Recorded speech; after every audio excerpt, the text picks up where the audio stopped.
You are listening to the BBNI podcast, journeys of faith, leadership and life.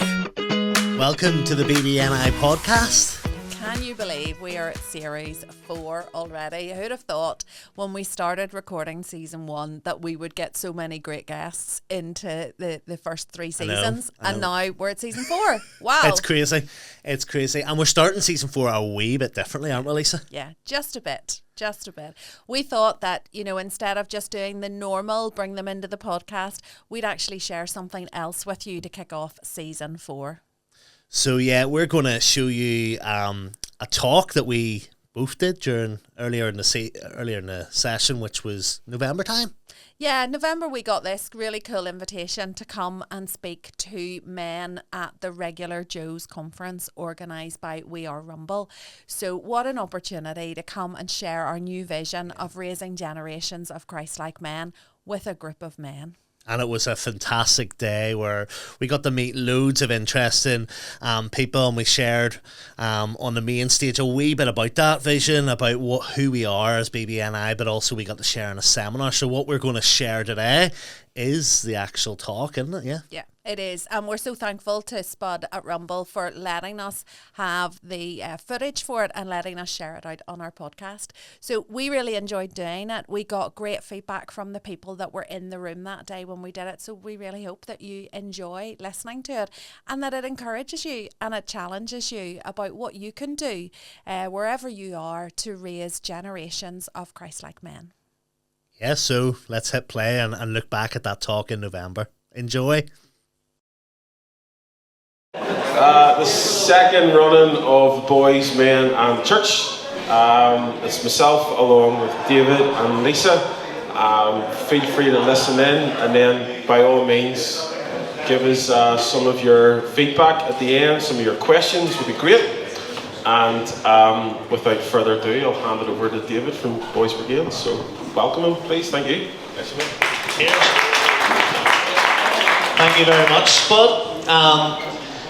Thank you very much for having us here today. We have found it a real blessing and encouragement to share with you guys the mission and vision of BBNI. I want to start by sharing these words. It never leaves us.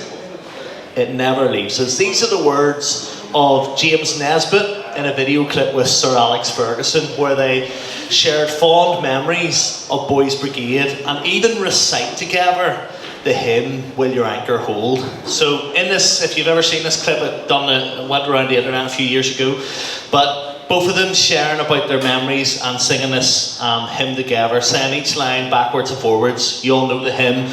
I'm not going to share you the pain today of my singing, that would be terrible.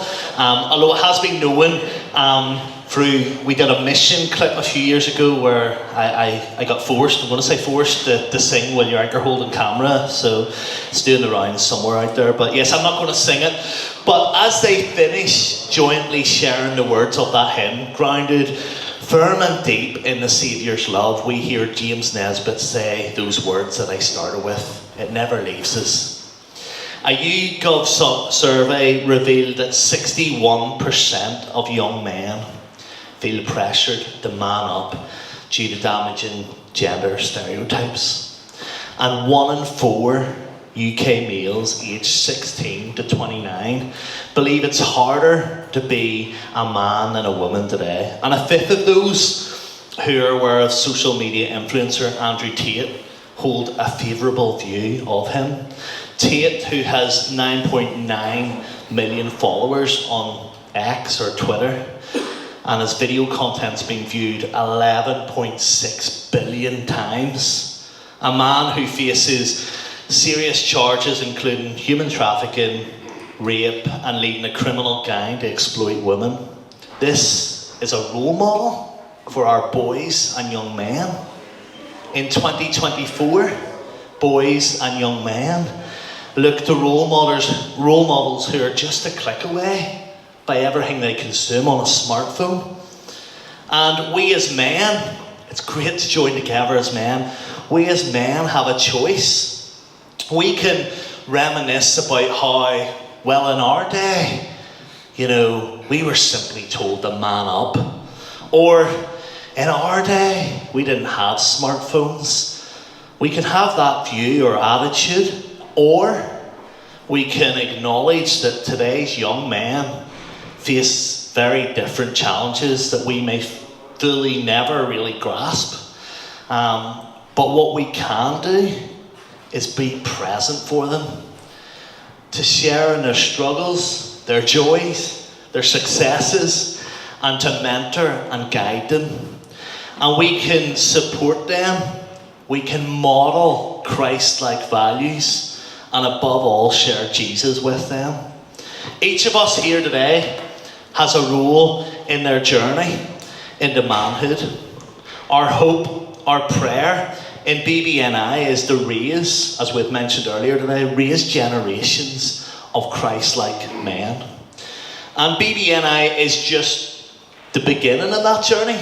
We're not the only people that are part of that journey, but we provide a space that boys come together to have fun, to play sport, competitions, learn life skills such as craft or cookery, hike in the moors, do badge work, and most importantly, Bible teaching together. But throughout this journey, as we've shared already today, we have Christ-like models through the leaders who serve God through this incredible ministry. Boys Brigade can look really, really different from a company here in Carnmoney to a company away up in Coleraine. It can look different all across the country. Some boys gut fish, and that's true. The company actually happens in this church, Carnmoney BB gut fish. I did ask the question earlier, I don't know if it happens in this kitchen to let, but yes, so some gut fish, some do craft, some teach boys how to make an Ulster fry. That's a really important skill.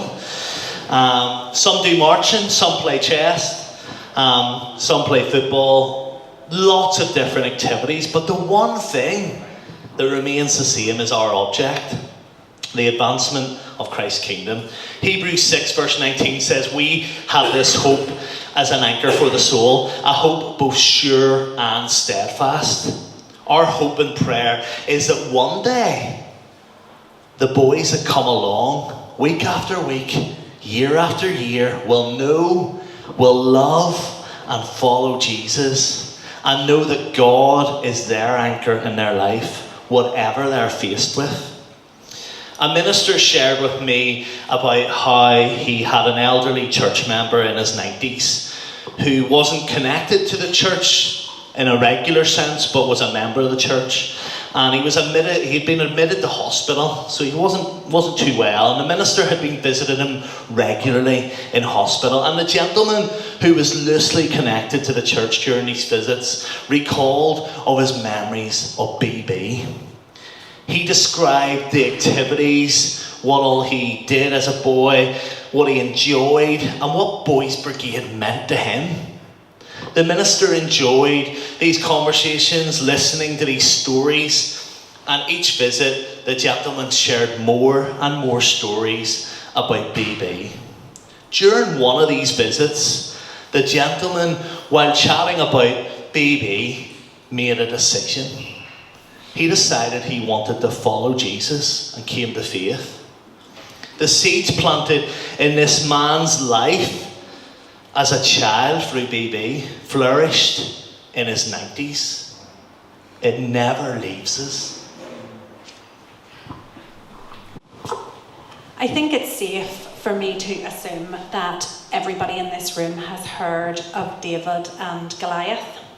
And I imagine that for many of you, you were read that story as a baby or as a toddler, and that probably by the time you got to school or to Sunday school and you heard it there, it wasn't the first time that you had heard that story.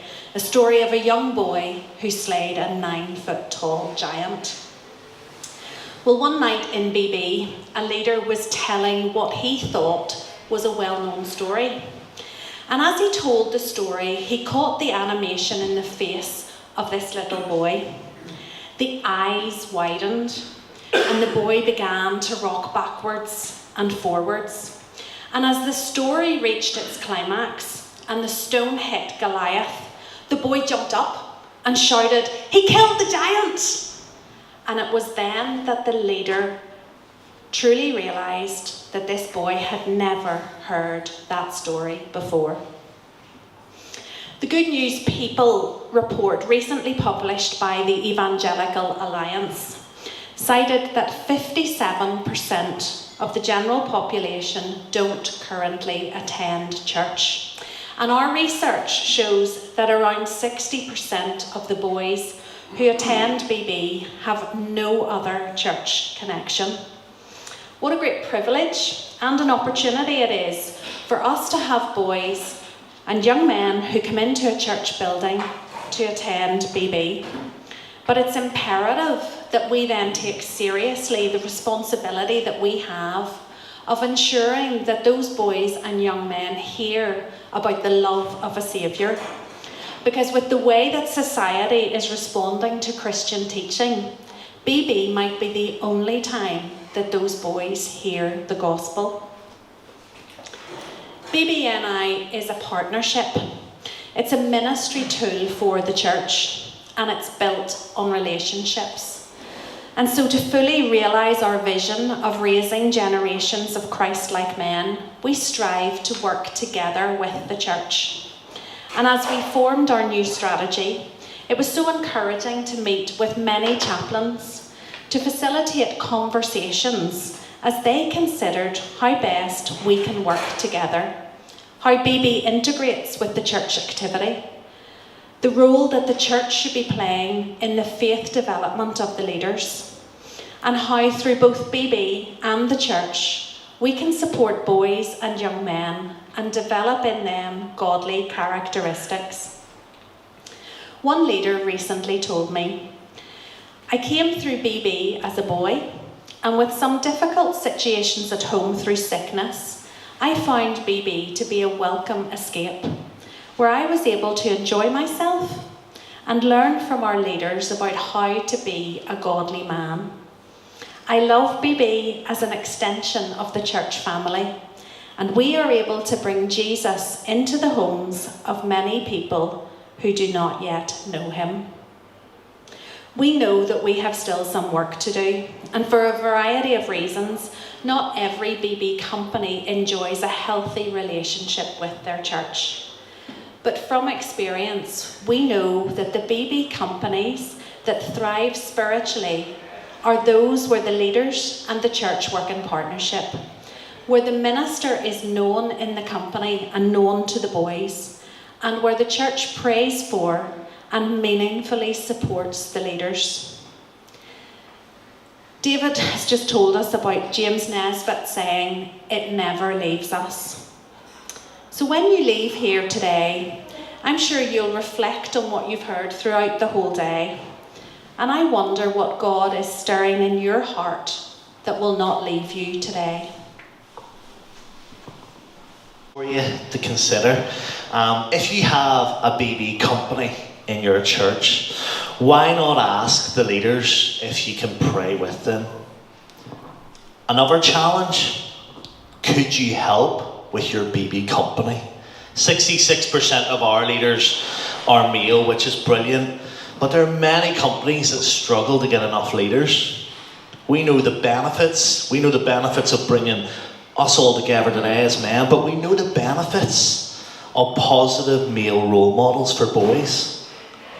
The question I want to ask is, how are you playing your part?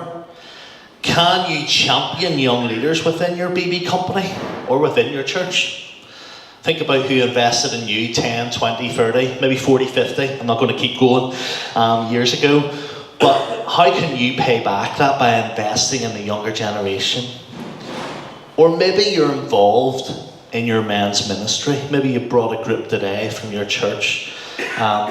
Think about how we could link together men's ministry and BB. Could it be a lads and dads day or a lads and dads breakfast? Or could you link into the legacy badge, which is a badge that we have partnered with in creating with Legacy. Andy Lambert and the guys there, Andy and Rob, do a fantastic job. And if you want to speak about that, Rob's going to show his hand there.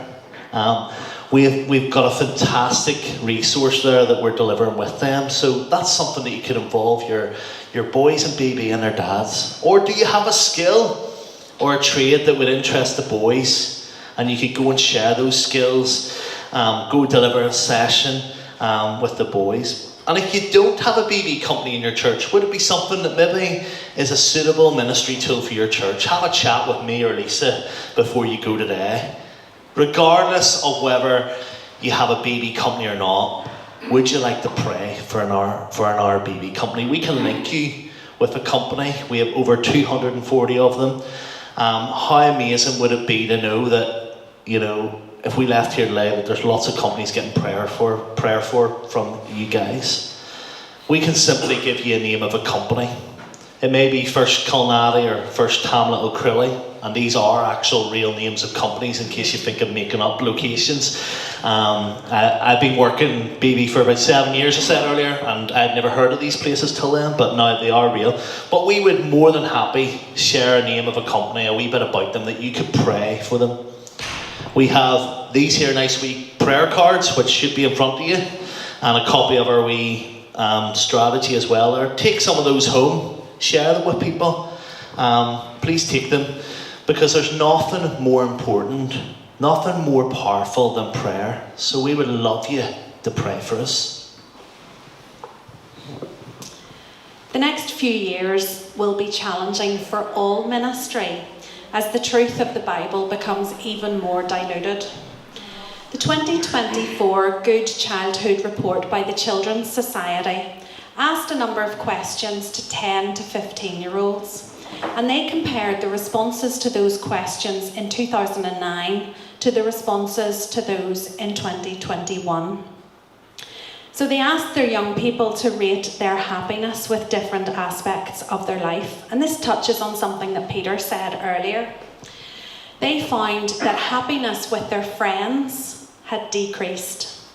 Happiness with their appearance had decreased. And overall happiness with life in general had decreased. I wonder, are you surprised by that? We need to act now to help boys and young men have a more positive outlook on life. We know that that can only come from giving them the opportunity to have a personal relationship with Jesus. I was reminded this week of a story that you will all be familiar with. And it's a story that I've used to teach children.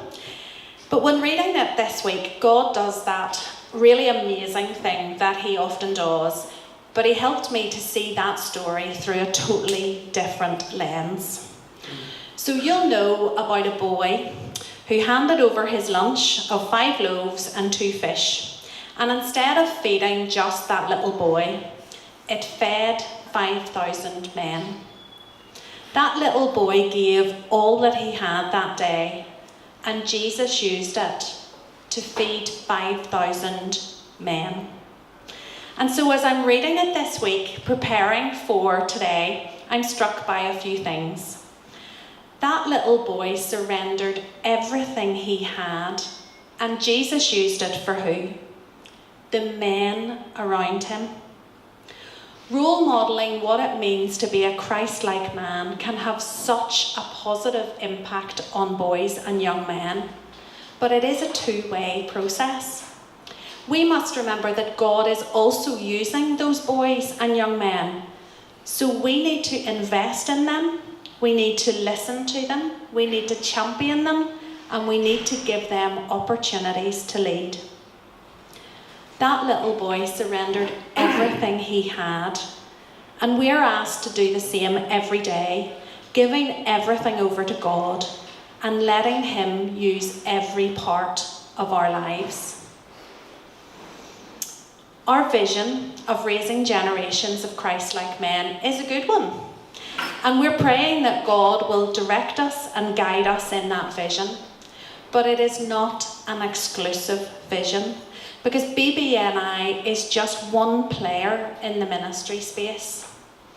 And so today, as you consider the theme of this conference from 1 Corinthians, and you're thinking about how you will be watchful, how you will stand firm in the faith, how you will act like men and be strong, we have one question to leave with you. What will you do to raise generations of Christ-like men? Thank you.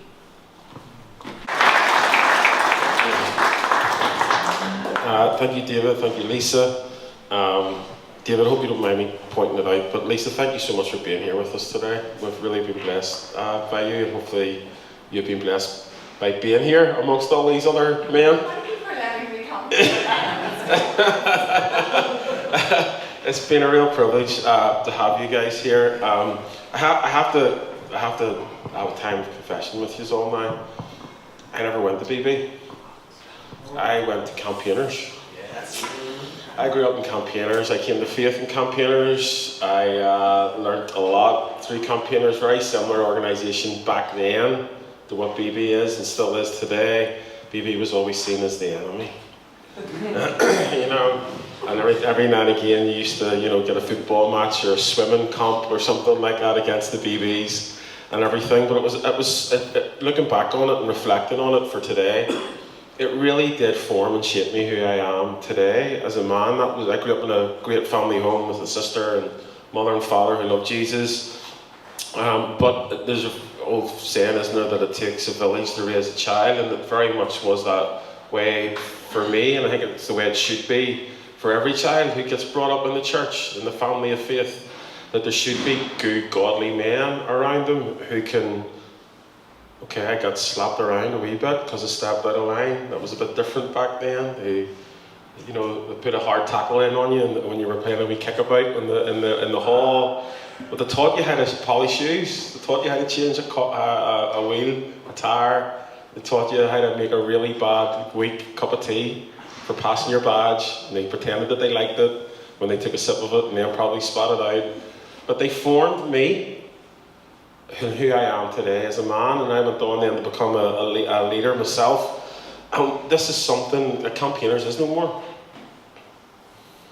In the past, we've seen the decline of our uniform organisations, and that's why whenever the stuff came through from Lisa about their vision, my heart just leapt, and I'm like, this is what we need. We need a revival of this stuff, of places for our young boys to come. And this isn't new. This has happened generations ago in the late 1800s, 1900s, when there was a need for boys and young men. That was the formation of the YMCA. That was the formation of Boy Scouts. That was all these clubs of activities that can take place, camping out, understanding what it is to become young men and who become adult men, that become followers of Jesus.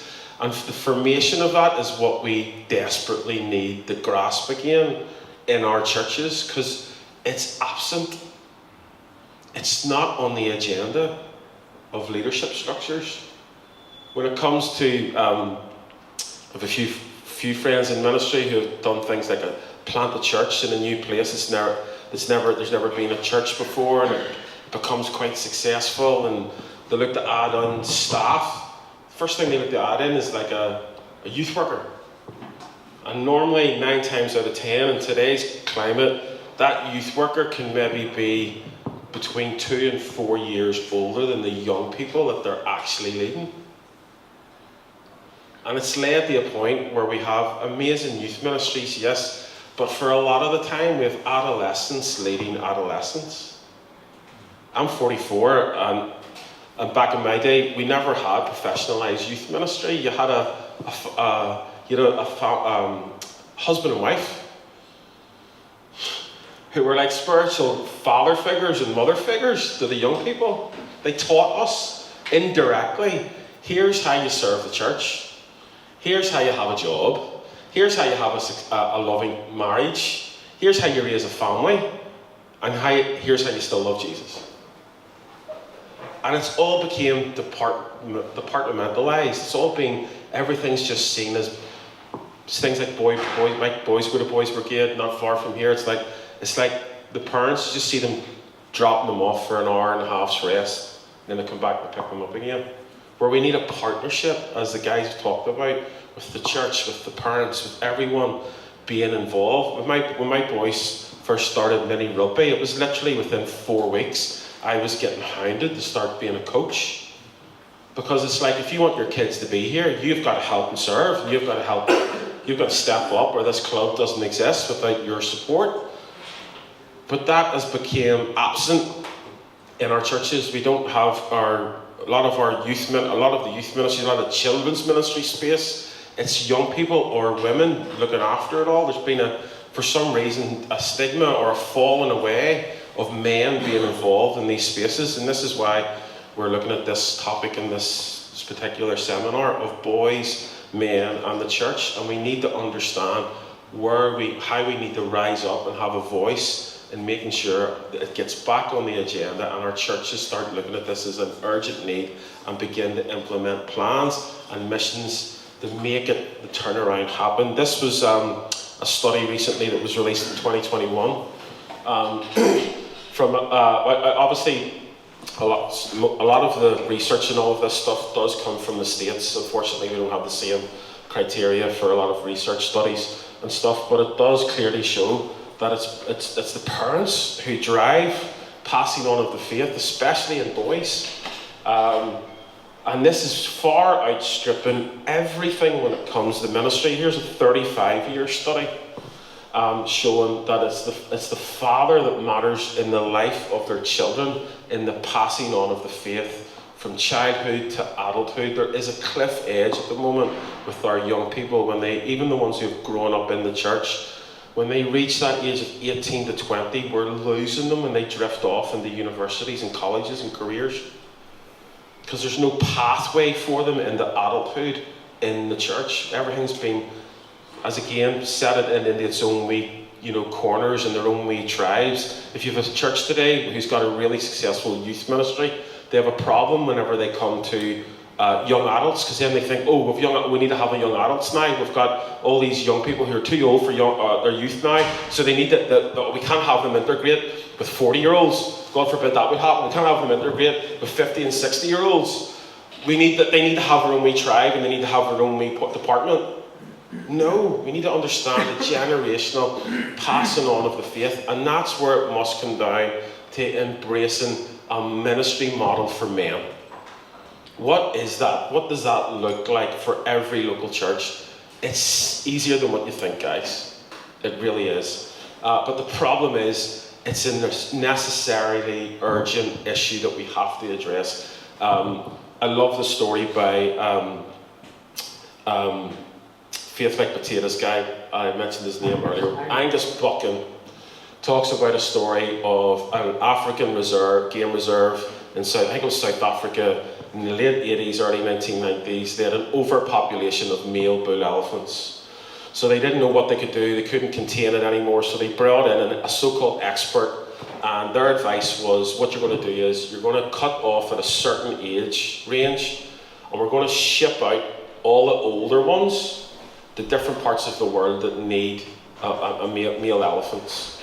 India, South America, wherever it might be, ship them all off. And we're going to keep the young ones here, because then they're young, they're healthy, there's a better future for the park, all this kind of thinking.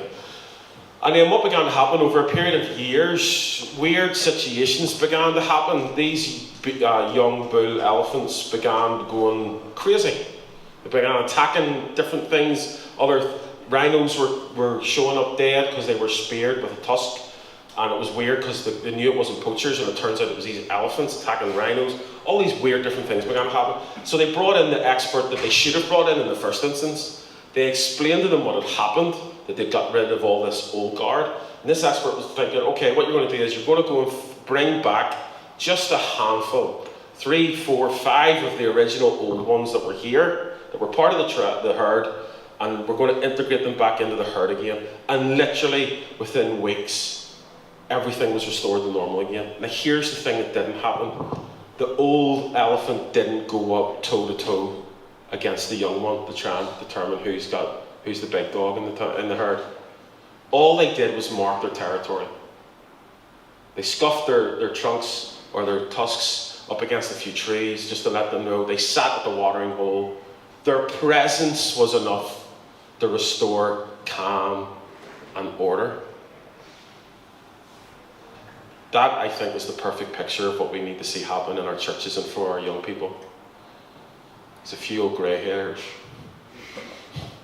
just sitting in the corner, just handing out high fives and look at you, you're great, you're amazing, as they walk in through the door, checking up on them, brushing up afterwards, putting equipment away, volunteering whatever way you can, driving a minibus. Do something. This generation of young people is fatherless. And it is wrecking our society, it's wrecking our culture. It's the biggest risk factor for everything. Mental health, criminality. Our prisons are filled with lost sons who have never known a father figure in their life before. This is something that needs to change, and the problem is it has to be caught. This is one of the best, most challenging books I've ever read in ministry, called The Boy Crisis. And I haven't read it all from cover to cover yet, because every time I read 1 or 2 pages of it, it wrecks me and I have to put it down again. But I think this is the perfect challenge for us all, where the desire to be a father first begins as a son who sees in his own father who he can become. And in a fatherless generation, that's getting harder. And this is why we need a church with active men's ministry models, equipping the saints, equipping us men to act like men, because then we can step in and be the father figures and be the role models to the fatherless. I have a friend who's in ministry. He grew up without knowing his dad.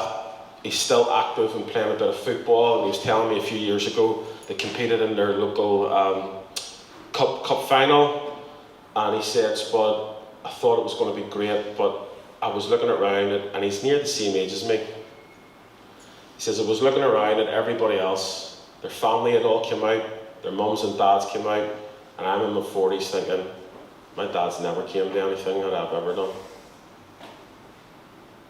So what he's done now is he's encouraged the guys in his church to do one of the most unique things I think I've ever heard in men's ministry. They have a couple of guys who keep an eye out for the single mum and her kids in church.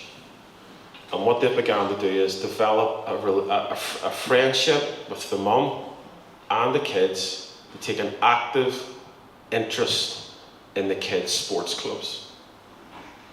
And they will go and they will stand on the sideline on a Saturday morning or a Friday night, and they will just cheer them on. And then when they see them in church on Sunday, they can be like, "You played amazing. You were great." And the life that comes to a child when a man, when a father figure, when a mentor shows an interest in their life, and they've never had that before, is incredible. And there's no words for it. We've got 5-10 minutes or so. Any questions for me or Lisa or David? Anything at all? Just something inspirational. So it's maybe not directly connected, but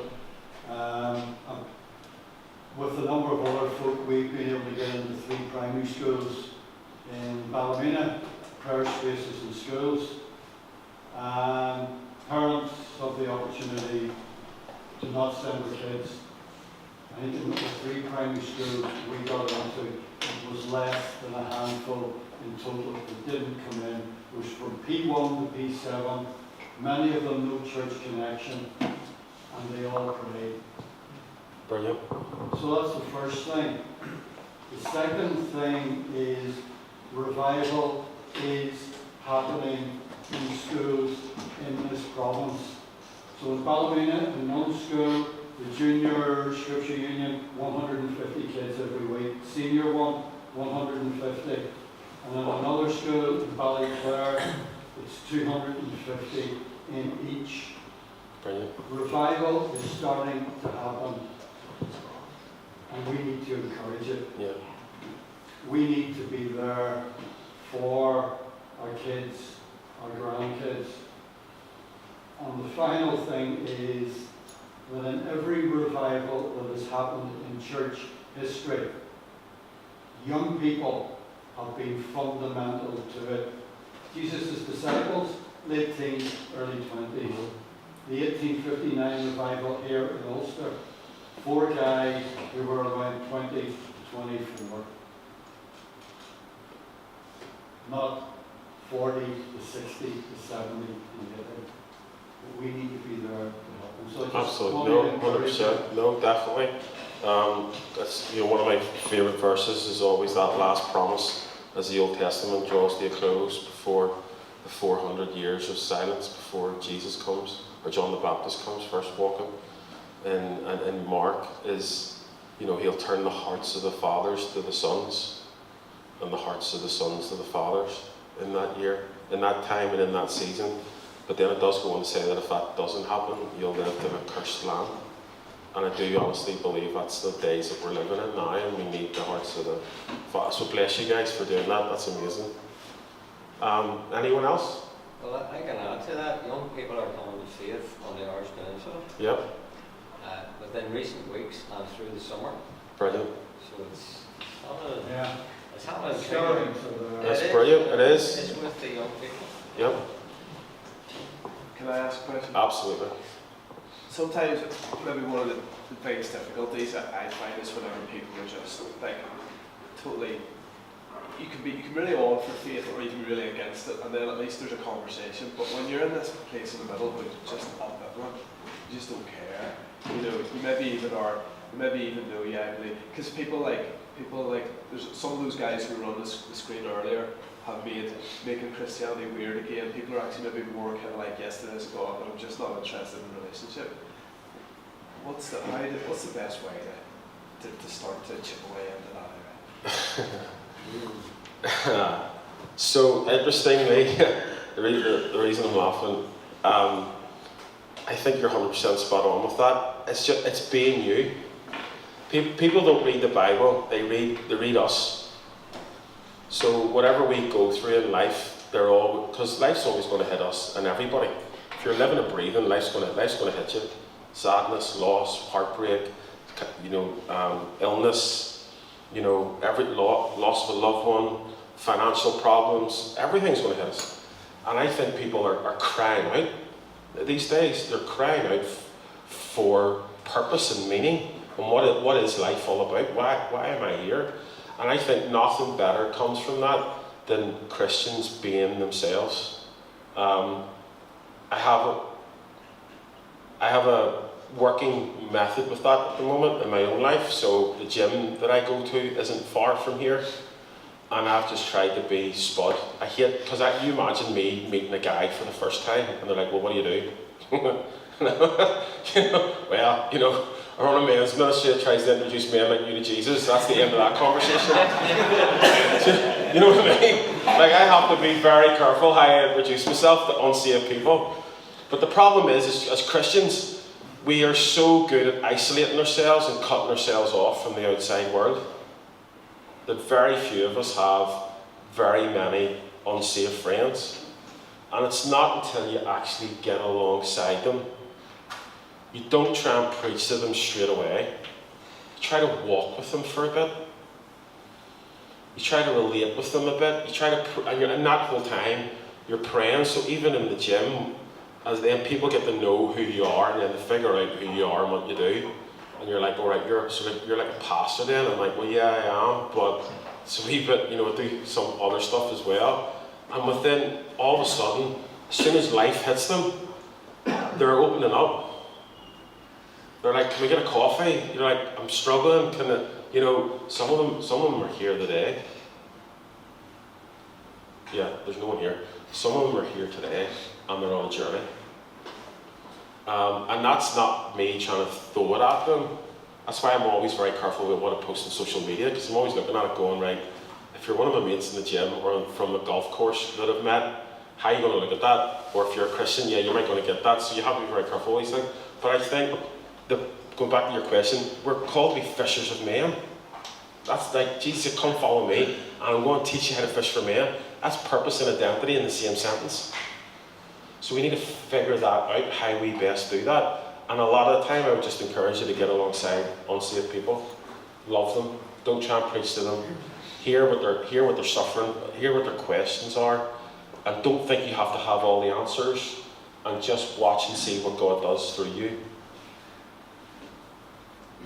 But it's a massive need. Does that answer your question?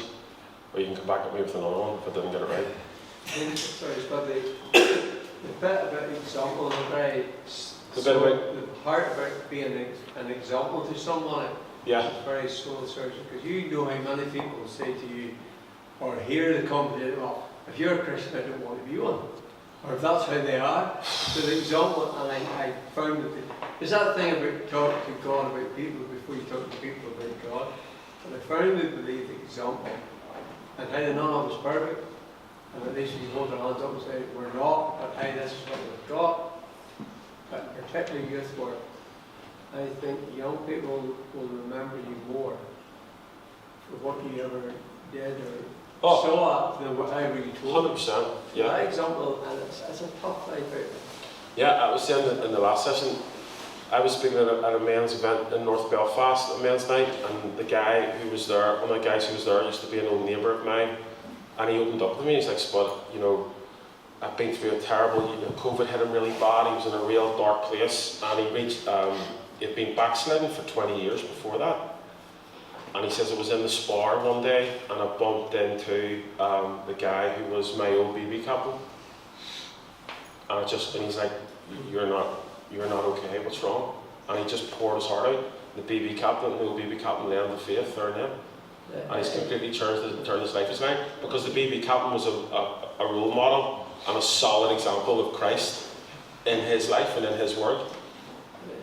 I see that as a long-term, building up that friendship and that relationship. Yeah. To open the doors up. Absolutely. Because you can jump on with 2 feet and do more harm. Oh, yes. And we've been there.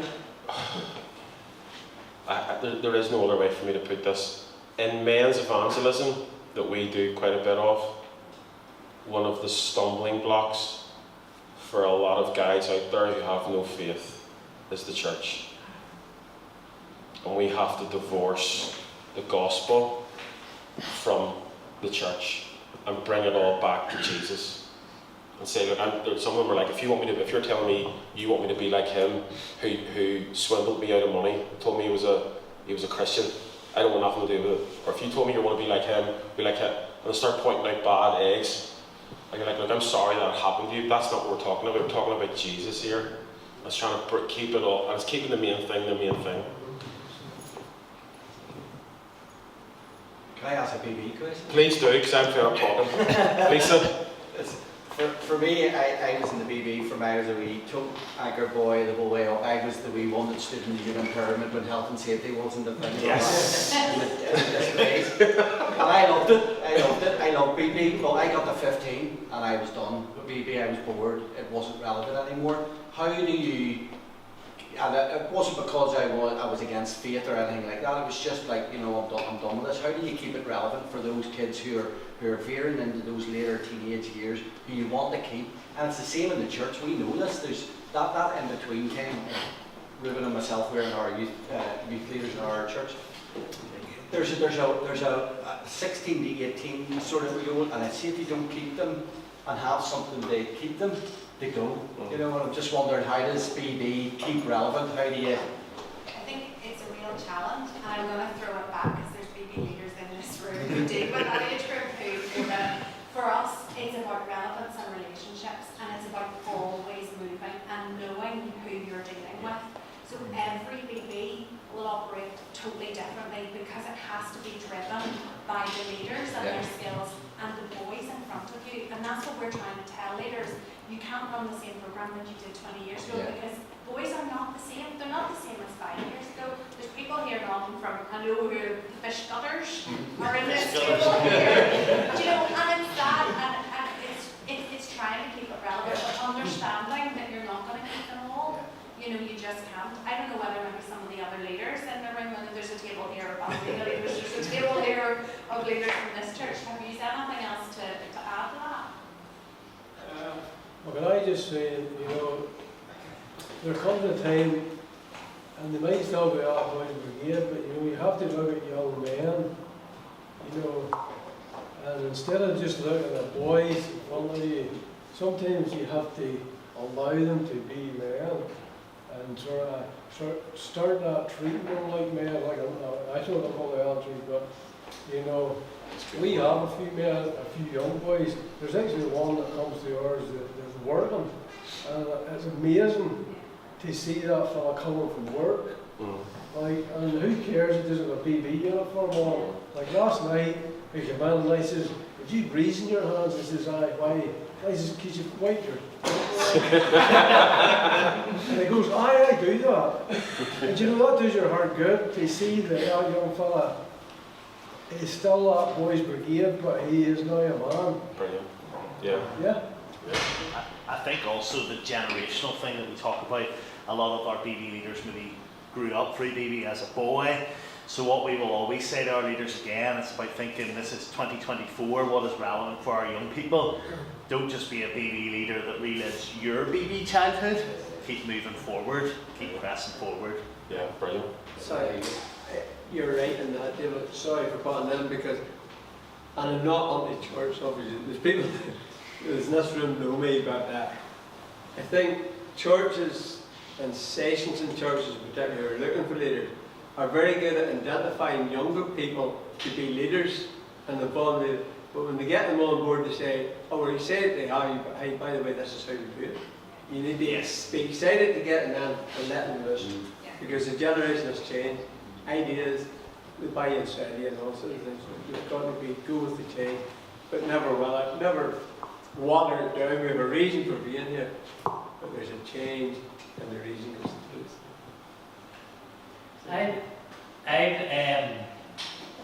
It's really the challenge the older people here.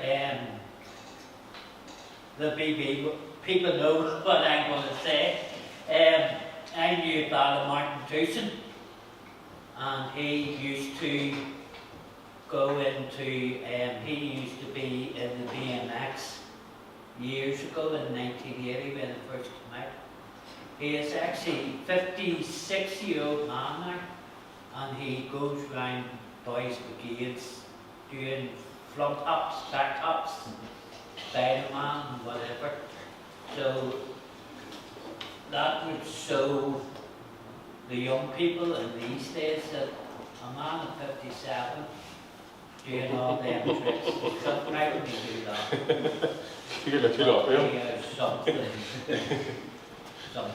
Yeah, definitely. And just as we close here, I think you know, it brings up a lot of good points, because I think, and hear my heart, because you know, we're not bashing, you know, youth ministry or anything like that, but if you have a youth ministry model where it's, you know, it's the young people leading the young people, they have a mate in the youth leader, because I think that's what happened. And a lot of what happened was, I thought, oh, we need an early 20 something to relate and to connect with the young people, but a lot of that lends to them being friends.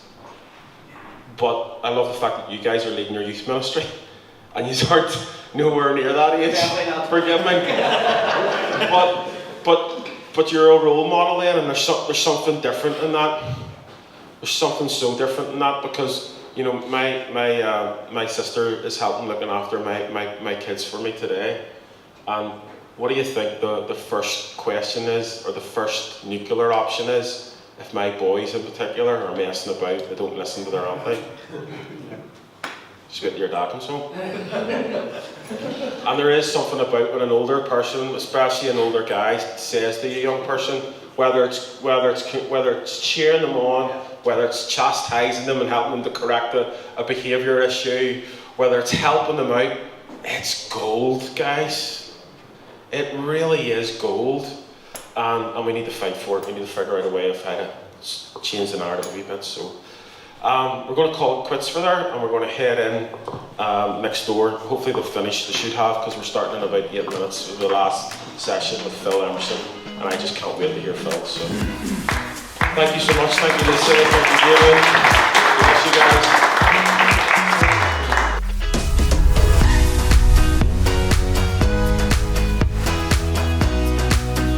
Thank you for listening to the BBNI podcast. Subscribe to us on wherever you get your podcasts. We look forward to joining with you next time.